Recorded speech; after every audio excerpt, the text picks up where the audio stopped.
Today we're talking about Georges Braque, the French Cubist painter. Now he invented Cubism along with his friend Pablo Picasso. Now a lot of people might think that he was basically living in the shadow of Picasso his entire life, but I think he was kind of chilling in the shadow of Picasso. Anyway, let's have a look at this painting, get it going, and let's talk about Georges Braque. Right, so I'm going to start with some orange paint. We're going on to paper today. It's acrylic paint, and I'm going to have a go at sort of random Cubist style painting while we chat and see what happens. Get some orange paint. I've got it on my little blade here, and I'm just going to scrape it all on and make a background. Now, Georges Braque was active as a painter and artist in Paris and France more generally. Sort of from just before the First World War, right up until the 1960s when he died. And he got a state funeral in the Louvre. That's how impactful he was. But compared to his sort of contemporary and friend Pablo Picasso, he might be a little bit under the radar now. So let's talk about him and how he was so influential in the creation of modern art. So he moved to Paris when he was basically training in the sort of footsteps of his father as a painter and decorator. And he was also at art school and loved art and drawing, but he was sort of just training to be a painter and decorator. He moved to Paris, as all budding artists do, and he was initially painting in what we call the Fauvist style, Fauvism. That means Le Fauves is what they called themselves, a group of people called the Beasts, it translates as. Now imagine being sort of hanging around in the early 20th century and you've got nothing better to do, so you sort of form an artistic group where you call yourself the Beasts. And they sort of followed on from Impressionism, and the way they were different was they used a lot more brighter and crazy colours that didn't really make any sort of like traditional sense in terms of what they were looking at. So a little bit different to the Impressionists, but sort of following on from that style. And the sort of most famous of all the Fauvists, the Beasts, was Matisse. And of course he's super famous for his use of colour. So Braque was kind of doing the Fauvism thing for a bit and looking for a new style, and at the time he was in Paris, he got the opportunity to go and visit Picasso's studio, atelier.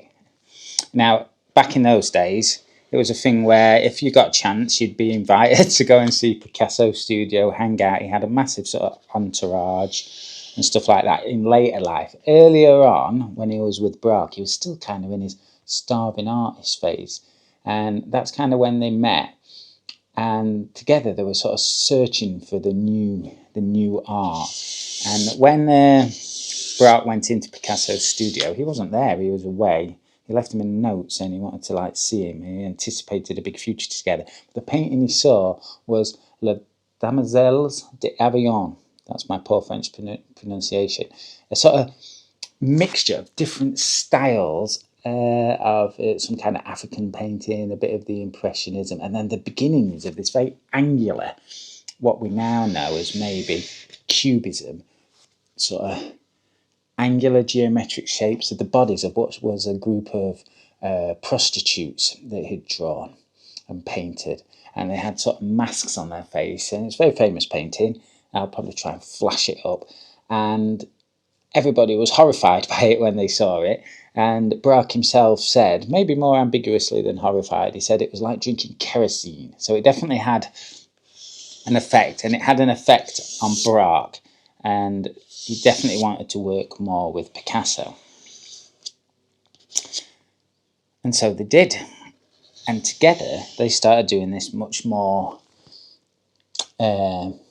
abstract style of painting, where they were taking landscapes, often in Braque's case more landscapes to start with, and Picasso was doing maybe more figures and things like guitars, and they would kind of disassemble them into the geometric shapes and sort of blend them into the background, and that's sort of where Cubism came from, and that was called analytical Cubism. And they were very prolific in this at the time and working super hard and together. And when they were kind of, one summer, they were hanging out in the Pyrenees, and they produced loads of paintings that even they couldn't tell the difference between each other's work.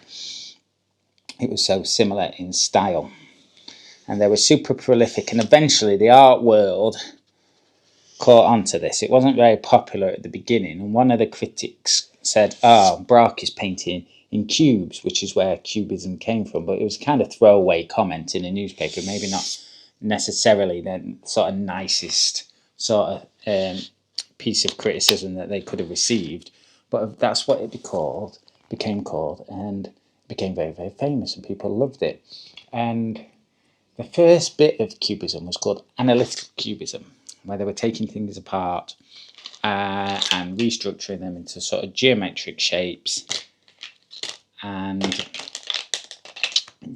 quite often with muted colour palettes, re-representing them and putting them down for everybody to see. Now, this is just before the First World War, and then the First World War came along. Now, Braque was a French man, and then so therefore he was called up to go and fight in the First World War. Now, Picasso was Spanish, and the Spanish were neutral, so he didn't have to go and fight, so he stayed in Paris. Now, Picasso said that when Braque went off to war, that was the last time he ever saw Georges Braque. Now, he saw him loads of times afterwards, and used to hang out with him, and they remained sort of friends and rivals for the rest of Braque's life, and Picasso's, who died about 10 years after Braque. He says he never saw him again. Now, the war had a very profound effect on Braque. He was injured, but also given medals for bravery. But he was heavily injured. I think just before he'd left, he'd married his sort of lifelong wife, who was a model, I think, who Picasso introduced him to. But he stayed married for 50 years, over 50 years to his wife, and stayed very loyal to her, unlike Picasso, who obviously was a renowned womanizer, basically, and had many partners throughout his life. Georges was in many ways the sort of antithesis of Picasso, even though he was friends. He kind of did everything opposite. He wasn't big and bombastic and loud like Picasso. He didn't have big entourages, and he didn't sort of like push himself out into the media, and he wasn't chasing after romance all the time. He was just more quiet and reserved. And just before he'd gone to war, they sort of did the second stage of Cubism, which was called synthetic Cubism. Now, Braque knew that Picasso also liked to copy people's work when he saw it and was inspired. Not so much because he was a thief, more because he was a very incredibly hard-working, high-output artist. And, you know, if he saw something that interested him, then he was going to copy it. And one day, Braque had seen some like wood chip wallpaper, and decided that he was going to put that in his painting, but he kept it secret from Picasso. And then he started doing what they called papier collé, or collage, and he was using initially bits of wallpaper in this synthetic cubist style, but then also newspaper cuttings and things like this. Now, when Picasso saw it, he jumped on it as well and said he was going to kind of outdo Braque at his own game. And so there was quite a lot of back and forth on that, and that was also another sort of important style at the time, so synthetic cubism. So anyway, when he came back from the war, Braque was kind of a changed man, and although he stayed friends with Picasso, Picasso had kind of moved on, and Picasso was very eclectic in all his different sort of styles and things that he was doing, and Braque kind of stuck with the same thing, so he just quietly developed Cubism. So Georges Braque kind of carried on going with his Cubism, and he was like the main developer of it, and Picasso was kind of moving around doing this and that and everything, and Braque was just more quiet and reserved, doing his thing. Just trying to get some cube-like shapes myself into my painting. I'm using this blade here. And so he kind of just stayed quiet. He hung out with Picasso. Picasso used to come to his studio and look what he was doing, and they'd take notes and, you know, and things like that. But eventually, even Braque himself moved away from Cubism and did a more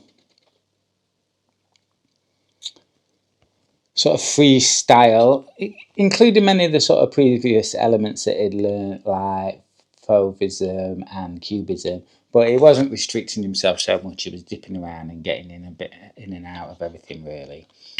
So I've been painting a while now, and I've just started to make almost like what I imagine as a sort of urban scene. Some buildings coming together. This one's a bit wonky over here, so I'm going to straighten that up a bit. Now the thing is, you could imagine that sort of being friends with Picasso and putting up with all his various tricks and avant-garde behaviour, you could imagine that you might become a little bit upset that maybe you're not the one in the limelight, the international superstar, perhaps even one of the most famous people of the 20th century. And you might think, oh, I invented Cubism, why is Picasso all super famous and not me? But Braque didn't seem to be like that. He was just chilling in Picasso's shadow. He wasn't upset by Picasso's success, I don't think. From what I've read, he was a quiet and peaceful and intelligent man. He was just happy doing his art and living with his wife. And he would still sort of meet up with Picasso and all their entourage. They were introduced by a poet, a French poet called Apollinaire. And they'd still meet up in all their gangs and do their art chat and, you know, go around to each other's house for dinner and things like that. And discuss art and go to various shows and galleries. So Braque really was a pretty relaxed, chill kind of guy. And he died 10 years before Picasso in the 1960s, I think. But he still had a long and successful life and career, and he was honoured with a state funeral in the Louvre when he did die. So he was very much a French hero and a great artist. So if you've not heard of Georges Braque before, I encourage you to go and have a look at some of his art. Now, if you don't know him, you think as a person, you definitely know the art. You'll see it and go, oh yeah. So that's who was doing that. Now, with this painting, I felt like I was going somewhere reasonable with it. And then this red block here now is irking me a bit. So I'm going to try and maybe bring some white into it to lighten that up. And maybe some black in other places to do some shadows.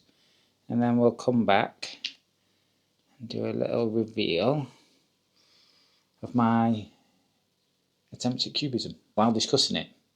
All totally unrehearsed. It was never going to go well, was it? But we'll see. We'll see how it goes. So, the light settled a bit, so I've opened the curtains to let the sort of blazing midday sun in. It had gone a bit shady, but now it's not. We're going to look at the painting inspired by Cubist painter Georges Braque. Just going to peel the tape off. Now, what do I think? I don't know. I think it's all right for no forethought and sort of just going at it. My first ever attempt at Cubist style as well, although I have sort of incorporated quite a bit of my own style into it as well. And then we've got some like almost like lined up figures in the middle, and then some tall background city vibes, a little bit of shadow coming off the angle, and then a sort of darker base foreground maybe some dirty puddles or something in the street.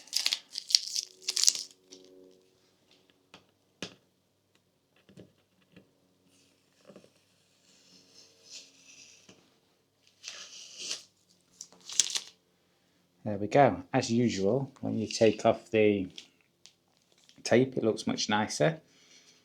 Let's lift it up, hold it to camera. There we go.